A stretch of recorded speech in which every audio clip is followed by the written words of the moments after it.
Realización de la ley de ayuda humanitaria que protegía a los clientes del sistema financiero y a quienes tenían obligaciones con los bancos. Hay instituciones financieras que ya han comenzado un proceso de cobro. Sin embargo, la Superintendencia de Bancos tiene la figura de lo que se denomina defensores del cliente. A propósito de eso, se ha convocado la selección de 31 defensores por parte de la Superintendencia de Bancos, del organismo rector de la actividad financiera en el Ecuador, precisamente para darle alguna posibilidad de asistencia jurídica no solamente a los clientes de esta situación puntual, sino también en general de la actividad financiera y bancaria. Con nosotros a esta hora de la mañana el Intendente Nacional Jurídico de la Superintendencia de Bancos, abogado Andrés Salazar. Gracias por acompañarnos a esta hora en el Telediario. Buenos días, ¿cómo están? Muchas gracias. Bueno, expliquemos un poquito en qué consiste esta figura jurídica del defensor del cliente. Sí, la figura jurídica del defensor del cliente es una figura que nace desde la Constitución de la República del Ecuador. El defensor del cliente es una persona que está controlado por la Superintendencia de Bancos, no es un empleado de la Superintendencia de Bancos, tampoco es un empleado de la institución bancaria, pero que su única función es velar y tutelar porque se protejan y se respeten los derechos de los usuarios financieros. En este caso, cuando las personas o cuando los usuarios financieros tienen algún inconveniente con el banco, ellos tienen una primera opción. La primera opción es acercarse al banco, a la institución financiera, presentar su queja. Desde el mes de mayo de este año, en relación a una resolución que sacó la Superintendencia de Bancos, que es la actualización del Código de Derechos del Usuario Financiero. Dentro de las instituciones bancarias ya hay un procedimiento que tiene 2 instancias para que los bancos atiendan los reclamos. Si no se resuelven los reclamos dentro de la propia institución bancaria, la opción de las personas es acudir al defensor al cliente o pueden ellos acudir directamente al defensor al cliente, y el defensor del cliente lo que hace es ser un vínculo con la institución bancaria. Hay un proceso de conciliación, de negociación, en donde el defensor al cliente intenta que se llegue a un acuerdo con la institución bancaria para que resuelvan el problema, que resuelvan la queja o el reclamo que tiene el usuario financiero, y en este sentido, si no se resuelve dentro del defensor al cliente, los usuarios financieros ya tienen la vía administrativa ante la superintendencia. Pero lo que hace el defensor al cliente es esto, es ser una etapa de negociación, de conciliación entre la institución financiera, bancaria, y en este caso los usuarios financieros, para encontrar una solución. ¿Es vinculante para la autoridad monetaria o para la institución financiera la recomendación que da este defensor del cliente, o es discrecional su recomendación? No es vinculante porque es una etapa de conciliación. Sin embargo, es una etapa muy válida, y actualmente con los nuevos procedimientos que se han implementado en esta administración de Superintendencia de Bancos, con el mayor control que se les da a los defensores del cliente, con el cambio normativo que se ha hecho desde el año anterior, nosotros tenemos buenos resultados sobre la actuación de los defensores del cliente, y tenemos los datos actuales nos señalan que actualmente se están resolviendo muchos más conflictos, y está comenzando a ser ya una institución o una herramienta muy válida para que se llegue a un consenso y que se les guíe a los clientes en cuál es el procedimiento o cómo tienen que resolver sus conflictos con las instituciones financieras. Intendente, a propósito de conflictos, muchos de los usuarios de la banca ecuatoriana, una vez que vino esta emergencia económica y sanitaria, perdieron sus empleos o tuvieron una reducción drástica de sus ingresos. Por lo tanto, el cumplimiento de sus obligaciones es casi imposible, fue casi imposible. De allí ese paraguas jurídico que se estableció a través de la ley humanitaria, que finalizó hace pocos días. No sé si aplica también esta figura del defensor del cliente a este grupo de valga la redundancia, clientes del sistema financiero, que ahora también están en una situación que aún no se resuelven. ¿Qué conoce usted? Claro, cuando comenzó ya la crisis económica producto de la pandemia, conjuntamente con la Junta de Política y Regulación Monetaria y Financiera, por parte de la Superintendencia de Bancos, de lo que aplica a la banca público-privada, se aprobó la resolución 569, que lo que hacía es crear una institución jurídica que se llama el diferimiento extraordinario de obligaciones crediticias. ¿Sí? Este es un diferimiento voluntario que, con sus extensiones, con la resolución 582 y 588, se extendió hasta el 12 de noviembre la posibilidad de acogerse a este diferimiento. En este sentido, al haberse terminado el diferimiento y dentro de la vigencia de las resoluciones sobre el diferimiento, si los usuarios financieros tuvieron inconvenientes con las instituciones bancarias o ellos sienten o ellos han constatado que no se aplicaron las resoluciones o que la aplicación de estas resoluciones o la negativa de la aplicación de esas resoluciones, porque era una aplicación que tenía que acordarse para llegar a un diferimiento extraordinario, tenía que acordarse, como era voluntaria la figura, entre la institución bancaria y entre los usuarios financieros. Si esa negativa no fue motivada, no fue sustentada, o por último, si no se les entregó una nueva tabla de amortización, si se les cobró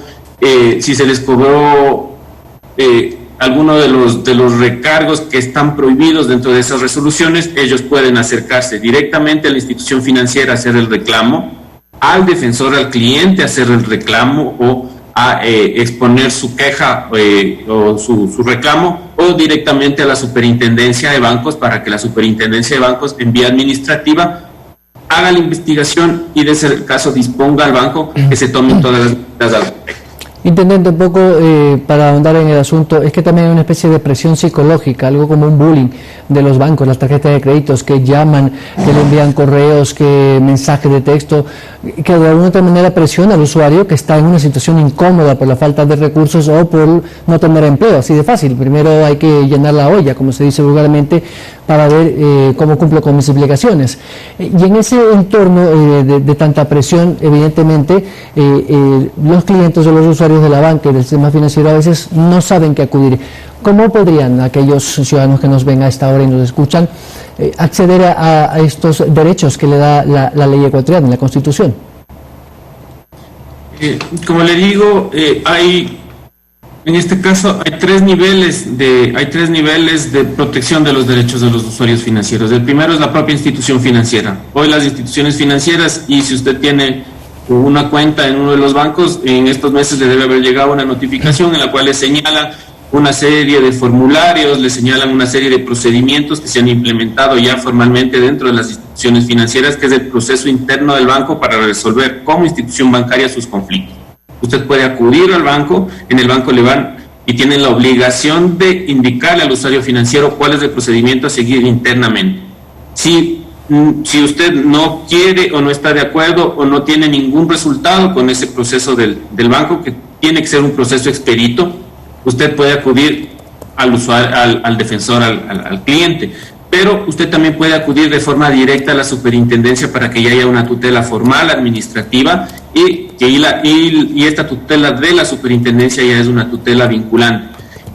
Nosotros tenemos toda una tipicidad de casos y tenemos levantado varios tipos de casos en función de, por ejemplo, que hubieron cobros que no autorizaron los usuarios financieros, por ejemplo, que no les llegaron las notificaciones sobre ciertas transacciones, hay temas sobre cheques, etcétera, etcétera, que es la tipología más grande que tenemos nosotros de las quejas y de los reclamos que presentan los usuarios. Entonces, para la defensa, para la tutela de derechos, y cuando los usuarios no están de acuerdo con las actuaciones del banco, tienen estas vías y pueden inclusive acudir de forma directa a la superintendencia para que en un trámite relativamente sencillo se pide información al banco, y en el caso de que se encuentre que el banco no sustenta adecuadamente según la normativa sus actuaciones, la superintendencia incluso puede disponer el reverso de esas operaciones de forma inmediata.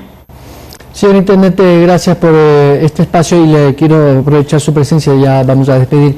Si acaso usted tiene información sobre la auditoría que están realizando a través de la Intendencia de Seguros al ISPOL, luego de aquel malhadado incidente de problemas administrativos que han dado con casi $400 millones del ISPOL, que no aparece, según las autoridades. Incluso ya hay la renuncia del director general del ISPOL, el general Villarroel. ¿Cuánto tiempo más puede demorar la auditoría que está haciendo la Superintendencia de Bancos? Sí, nosotros como Superintendencia de Bancos tenemos una Intendencia Nacional del Sistema de Seguridad Social. Esta es la intendencia que está a cargo de controlar a las instituciones que forman parte del Sistema Nacional de Seguridad Social. Nosotros tenemos dentro de la Superintendencia un marco normativo bastante amplio y restringido que rige todos los procedimientos por parte de la Superintendencia. Dentro de eso nosotros tenemos procesos específicos que tienen tiempos determinados. No puedo dar mucha información en función de que el artículo 72 del Código Orgánico Monetario y Financiero nos señala que es reservada toda la información que tiene relación con los procesos de auditoría. Sin embargo, lo que le puedo decir es de forma general cómo funciona un proceso de control por parte de la Superintendencia. La Superintendencia en esta administración ya ha realizado dos auditorías al ISPOL.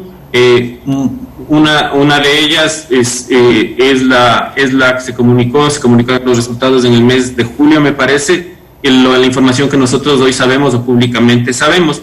De esos procesos de auditoría no es que se cierran inmediatamente, de ahí la Superintendencia comunica una serie de medidas que tienen que realizar las entidades para que vayan corrigiendo las falencias o las deficiencias que se observaron dentro del proceso de supervisión, y sobre ese plan de acción o ese plan que presenta cada una de las entidades se hace un seguimiento y se inician nuevas acciones de control. Entonces, entiendo que este momento nos encontramos en eso, nos encontramos exigiendo o nos encontramos vigilando que la entidad lo que haga es cumple el plan de acción que se presentó a la Superintendencia, y estamos haciendo un seguimiento para que se vayan subsanando todas las observaciones que se encontraron en los procesos de auditoría. Eso no solo se hace en la seguridad social, se hace con todos los bancos, con banca pública, con banca privada, porque son los procesos internos que tiene la Superintendencia, y estos procesos de auditoría son dinámicos. Entonces no es que terminan, no es que inician y terminan, sino inician, se comunican observaciones y se vigila el cumplimiento de esas observaciones, y que las entidades, en este caso el ISPOL,